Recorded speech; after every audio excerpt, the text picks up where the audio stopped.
எந்த ஒரு முயற்சியும் எந்த ஒரு வெற்றியும் கிடைக்கும் என்பதை தன்னத்தில் கூறிக்கொண்டு அனைவரும் பணியாளர் உள்ள ஒருங்கிணைப்பாளர்கள் ஒவ்வொரு காலமும் அதை ஒரு ஆலோசனை செய்து குறுகிய காலம்தான், இந்த 3 மாத காலங்கள் அல்லது 2 மாத காலங்கள் தான் ஒன்றாகதான் கிடைக்கும் சூழ்நிலை ஏற்படும். ஆகையால் நாம் அனைவரும் ஆலோசனை செய்து அடுத்த கட்டம் என்ன செய்யலாம் என்பதை உணர்ந்து செயல்பட வேண்டும் என்று இத்தருணத்தில் கேட்டுக்கொண்டு இந்த போராட்டம் வெற்றி பெற வேண்டும், நாம் அனைவருக்கும் ஒரு நல்ல விடிவு காலம் வர வேண்டும் என்று உங்கள் முன்னில் கேட்டுக்கொண்டு இந்த போராட்டத்திற்கு ஏற்பாடு செய்த சென்னை ராஜா மற்றும் திருவாரூர் மாவட்டம் ஜோகேந்திரன்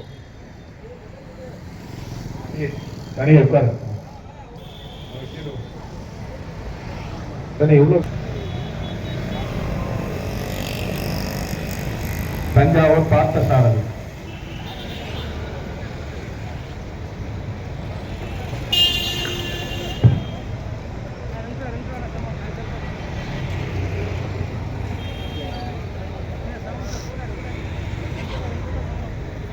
ஒரு சேவை செய்கின்ற ஒரு மகத்தான வேலையினை இந்த தமிழ்நாடு நுகர்பொருள் வாணிபக் கழகத்தில் செய்து கொண்டிருக்கின்ற அனைத்து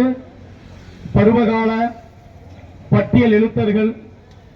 அனைத்து பருவகால உதவுபவர்கள் அனைத்தும் 11 ஆண்டு காலமாக என்னையும் பால்படுத்திக் கொண்டு என் குடும்பத்தையும் இந்த நிர்வாகத்திற்காக பால்படுத்திக் கொண்டிருக்கின்ற தொழிலாளர்களில் ஒருவனாக இந்த இடத்தில் என்னுடைய கருத்தினை பதிவு செய்வதற்கு கடமைப்பட்டிருக்கிறேன்.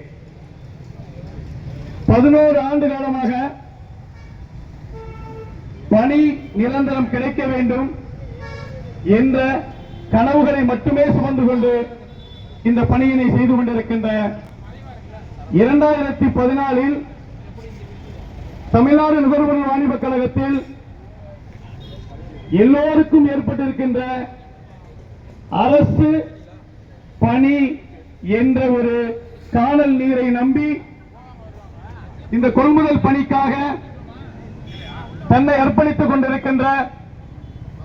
விவசாய கொள்முதல் பணியாளர்களுக்கும் என்னுடைய அந்த கருத்து சமர்ப்பணமாகிறது. இந்த தமிழ்நாடு நுகர்பொருள் வாணிபக் கழகத்தில் விவசாயம் தன் பிள்ளைகளை நெல் கொள்முதல் பணியாளர்களாக அர்ப்பணித்திருக்கிறார்கள் என்பதை இந்த இடத்தில் நான் பதிவு செய்ய கடமைப்பட்டிருக்கிறேன். 2014 ஆசிரியர்களாகவோ ஏதோ ஒரு தனியார் துறையில் வேலையாகவோ தன் குடும்பத்தினை நடத்திக் கொண்டிருந்த அனைத்து கொள்முதல் பணியாளர்களில் நானும் ஒருவனாக